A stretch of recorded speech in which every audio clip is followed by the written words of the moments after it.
Pinaghahanap na ng mga otoridad ang isang lalaking gumahasa umano sa isang babaeng 18 anyos. Ang biktima unang inalok ng suspect na tumira muna sa kanyang inuupahang kwarto sa Maynila habang wala pang nahahanap na trabaho.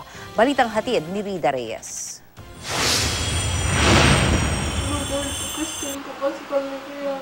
Walang tigil sa pag-iyak ang 18 anyos na si Joy. 2 beses daw kasi siyang pinagsamantalahan ng 23 anyos na kababayang si Raymond Dalanon. Kwento ng biktima, nagmagandang loob daw ang binata na patirahin siya sa inuupahang kwarto sa Santa Mesa, Maynila habang naghahanap ng mapapasukang trabaho. Dahil kababata raw ng kanyang kuya ang suspect, mabilis siyang nagtiwala.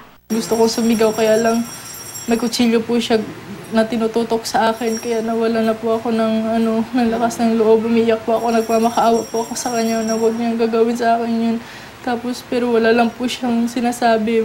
Pinapalabas po ni Raymond na to na asawa niya na daw ako. Tapos umiyak daw po ako ng umiyak kasi ako daw yung, o siya daw yung nakakuha ng pagkababae ko. Sobrang sakit po kasi imbis na ako makatulong sa pamilya ko, naging biktima pa ako. Tapos ako pa naisip nila. Sana pagdusahan mo lahat ng ginawa mo. Sa medical legal report, lumabas ang indikasyong posibleng nagahasa ang dalaga matapos makitaan ng laceration sa kanyang ari. Matibay namang ebidensya since meron naman siyang genital examination. Nagtungo ang pulisya sa inuupahang kwarto ni Dalanon pero hindi na raw ito nakatira doon. Reklamong rape ang kakaharapin ng suspect. Rida Reyes, GMA News.